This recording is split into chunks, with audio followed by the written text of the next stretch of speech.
Yes, guys, welcome to Rio Reacts. Wow, this is a place where you catch all my unfiltered, raw reactions to those stories, the transfers that are going on now.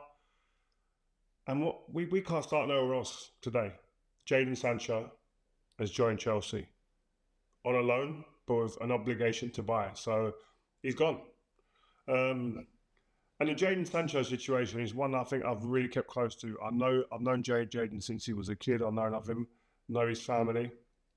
And obviously he joined from Dortmund for £73 million in 2021. And I, for one, was like absolutely glowing, going crazy. Yep, we've got a kid who knows how to ball, great footballer, done some amazing things with Dortmund. And I just look at it and just think like, wow, what went wrong? This is a chapter in his career that I think that he'll want to forget because it hasn't gone the way that he would have envisaged, the way he would have hoped, the way the club and the fans would have hoped. But sometimes that happens, man. Sometimes it just ain't a fit. And it just seemed, for whatever reason, I don't know what it was, that he didn't fit. Now, we can go through, let's go through why we think it didn't work for him at Manchester United. I think, one, the playing style of the team, I don't think ever suited him. Big transitions. Man United became almost a transition team. I don't think that's the way Jadon Sancho sees or plays football. I think when recruiting him, if we was recruiting him thinking that our style will evolve into a team that dominates possession, and yes, if we're going to pressure, but pressure high, and the team will stay high, and then be able to play intricate 1-2 passing. He's more of a footballer. I think the idea that Jadon Sancho was coming to be someone that was going to dribble from the edge of our box all the way to the other team's box, like we've seen various wingers that we've had in the past do, or run from the halfway line onto something. That's not what Jadon Sancho's ever been about. He's a footballer. He's a thinking man's winger who, coming off the line, can play 1-2s, intricate passing. He's a linker. He links people. He can drift into the number 10 position. That's his game. We saw a glimpse of it again at Dortmund last season when he went on loan in the Champions League. I watched him against PSG. Oh, that's why I was actually surprised PSG didn't come, because he gave the left back at PSV awful night's work. So he showed again, if you play to his strengths and the team is built to suit him, then I think you would have got a different Jadon Sancho, and the conversation would have been different around him. And I don't think we'd be sitting here saying, right, it's good for him to get out and go and get playing football. But it works for Man United. Yeah, I just don't think it ever the style fit in the end. And that's the shame, really, because I still think he's potentially could be a top player, but he's got to now go and prove it. And I think the pressure now is on him to go and do these things. He's shown he's got the potential. Man United don't pay 70-something million for someone if you haven't got the potential and that we haven't seen something. It's obviously in there. He just needs the right team and platform to do it. Now, is Chelsea going to be that? We'll have to wait and see, because you have to remember he's probably got about 20 wingers in that squad that he's got to fight for a position for two spaces. So who starts in that team? So he's got a big test there as well. But I wish him all the best, because I think that, as I said, I was one of the guys championing them and saying this is going to be a great signing. But the team never evolved into a team to fit someone like Jadon Sancho. And I think that goes back to recruitment. Probably back then, you were buying players for the names and what they've done where they are, but are they necessarily the right fit for the Man United that they were coming into? And I think Jadon Sancho definitely falls into that category of not fitting into the way that Man United were playing at this time. Because Man United, if we're honest, have been a transition team for a while. Not good, not great at it. They give other teams the opportunity to break on them and in transitions, but they also was good at doing it against other teams as well. So that just didn't suit him. I think the German league is a slower league. The Champions League is a bit of a slower pace as well. So I think them things suit Jadon. And I'd go as far as to say if Jadon was at a City or at Arsenal right now, you'd get a better representation of what Jadon Sancho is in both of those teams, because of the way that he plays football. They play football in short spaces. They play a lot of combination football. They retain possession, and that would suit him perfectly, I think. But he's got to work it out now. I think Chelsea, to get the best out of him, again, like I said, they've got to become a team that have possession more often than not. Get him in the right areas, get him high up the pitch with sustained amount of football to be able to go at people and play combinations. If there's big spaces between Jadon and his teammates, I think that makes it hard for him. He needs people to play combination football, 1-2s, in and outs, give and goes. If he can do that, if he's got the players around him and they've got serious talent at Chelsea, if they can do that and he's involved in that, then I think we see a different Jadon Sancho. As I said, he'll want a better return of 58 games. I think it is 9 goals and 6 assists that he had for Man United. He'll want a better return from that at Chelsea, and he'll need that if he's going to get back to anywhere, anything like Man United we're hoping he would be.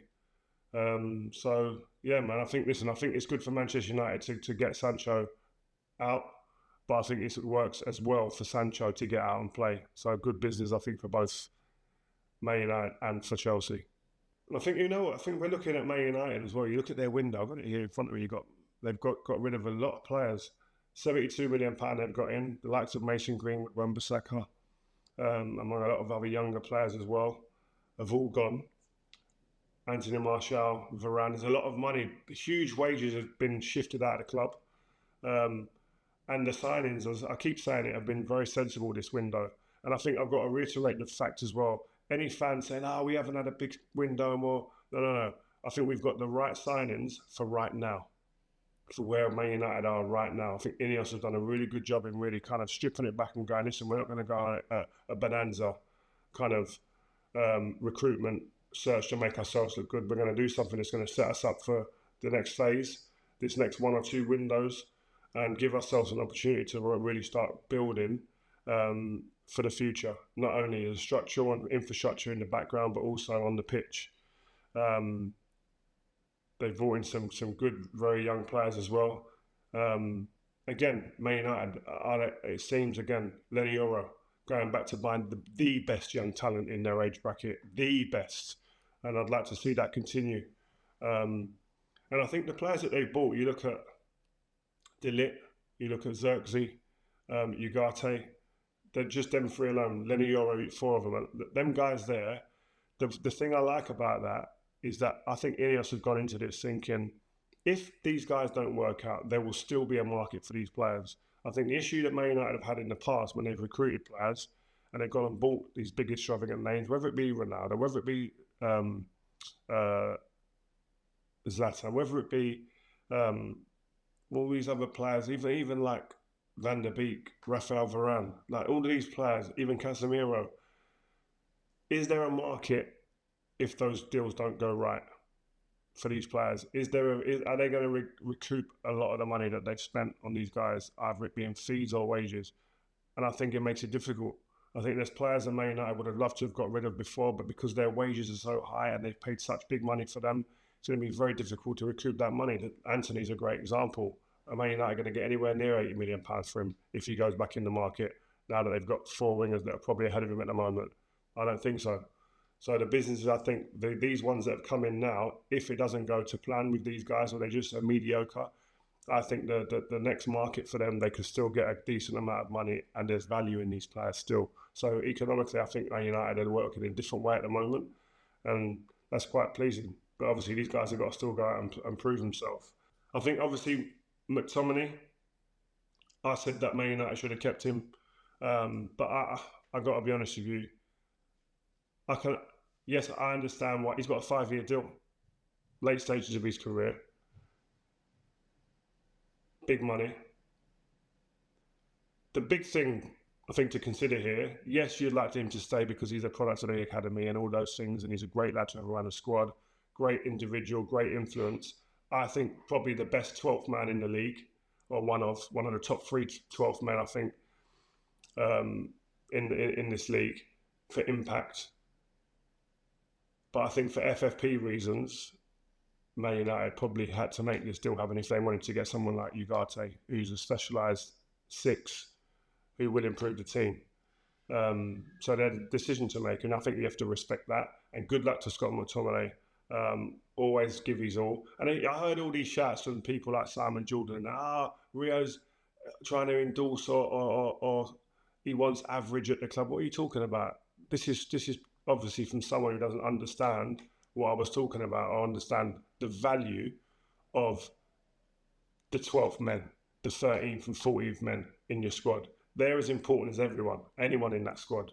Because when things are going wrong in terms of injuries, or lack of confidence, you can bring these men in that can come in and perform to a very good level consistently and put decent and good performances in where the team standard doesn't drop. And I'm not saying over 20 games, but they come in every now and again for 1 or 2, sometimes 6, 7 games on the bounce and produce. And the value for a squad is huge. There's more than just sometimes the 90 minutes that you see and there's someone that has to start and the superstar players. There's a lot more that goes into building a good squad. So there's value in these guys. So good luck to Scott McTominay. I hope you do well and get your dreams out there in Naples. Also, Sterling. What a mad circus act that was, that whole situation. But I'm just really pleased and I'm so happy for Raheem Sterling that this situation got sorted out and he actually got to go to a club that he would have wanted to go to. He wasn't forced out and had to maybe up a big upheaval of his family. I think he'll probably still be able to stay in the same house where he's settling his young family, which is important for any player. But I'm just pleased the situation I don't think was handled properly. It could have been handled better, I think, definitely from a Chelsea perspective. But I'm just glad that he's got to go there. I think he's taken a wage cut from what I'm told. I think that he's... when you look at it, you go, okay, yeah, he's taken a wage cut. Arsenal aren't paying a loan fee, which is huge for them. Great business by Arsenal. And I think he's taken almost half a wage cut to go there. From Arsenal's perspective, this is ridiculous, a bit of business. You've got an experienced winger in his late 20s, maybe 30, coming on, who's won 4 Premier Leagues, knows how to get it done. Played for some of the biggest teams his country has to offer, outside of Manchester United. 80-odd caps for England.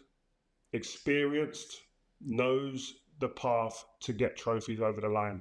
That is invaluable. How Chelsea have let that out the door, I don't know. It's crazy. Time will tell if that's the right decision for them. But I think for Arsenal, this is almost, I think, like a marriage made in heaven. Arsenal and Raheem Sterling. Like, Arsenal are a team who are embedded in culture and within their fan base. You see all the history, the past players that have been there and become cult heroes at the football club. Raheem could quite easily fit into that. Arsenal and Raheem Sterling are a perfect fit for me right now. Raheem has something to prove. He'll tell you in his interviews, and I ain't got nothing to prove. He will, because he's got to prove to the Arsenal fans now that he's good enough and that he's ready and that it's the right time for him to be there and he's capable of helping them win trophies. So when you hear players saying this, I've got nothing to prove yet. Every day there's something to prove. You ain't got to prove to yourself that you're good enough. You know you're good enough. But there's everybody watching who's going to be out waiting to see how Raheem Sterling, one, adapts to a new club, deals with the new pressures at a football club, how he adapts to his teammates, and can he deliver? And I'm going to say he can. And I'm going to say it again, that if Arsenal, and I'm going to say it again, I think Arsenal will win the league this year. And this signing of Raheem Sterling only reinforces that thought that I got at the beginning of the season, because I think he could be that important. People can talk about his form over the last few months or whatever. Yeah, I just hope this reignites him now and he hits the ground running. And I think they're why players do need help. Saka's had so many games. It'll be nice, I think, if Arteta can go, you know what? Let me just let Saka sit out. Saka won't like it, but let him sit out for this one. Imagine what the output of Saka's going to be given if he gets a rest here and there. He's been doing this on full throttle, no rest, every game going out there, giving mad performances, right? Now he's got a bit of backup. Oof. You know what it's like when a man's got backup. They get bigger, they feel stronger, they feel better, they deliver more. And I think that's what these Arsenal put forwards will be sitting there going, that's a big thing as well. What would these Arsenal players be thinking when Sterling walks in? It's important, isn't it, what a new signing gives to the changing room. And I think that he comes in and everyone goes, yes, I cannot wait for this. I'm ready. That's the kids in the background. They're celebrating the transfer as well. They're not even Arsenal fans. I can't believe it. Pipe down over there, please. Man United, not Arsenal. Anyway, Well, guys, that's Rio Reacts. We're finished. I can't see any big transfers going on, so that's going to be Rio Reacts for this transfer window. But what I would say is on Monday, we have Rio Presents, and we have one of my old teammates coming in. I can't give you his name yet, but just tune in, make sure you tell a friend, and be there and ready to discuss all the things that's gone on at the weekend. And next week, we've got on one of the other shows, who we got on Rio Reacts? We've got Steve discussing the transfer window and what he thinks about Man United and other team business. And then we've got the big one, guys, the one that you've all been waiting for, the ones that all the comments have been going crazy about, the one that has broken records. The Cristiano Ronaldo interview is dropping on this channel next week. So tell a friend, tell family, tell mum and dad you're out for about an hour when this drops next week. So be ready. Subscribe, tell a friend, notifications on. Catch you there. Thanks guys for listening to this episode of Rio Reacts. Hope you've enjoyed this show, and if you have, make sure you leave us a review and follow this Rio Ferdinand Presents feed to make sure you never ever miss an episode. If you've got a point you think we should be discussing or want to put us on the spot with a question you want answering, get in touch using the fansfirst@rioferdinandpresents.com email address or use #RFP on social. See ya on the next one.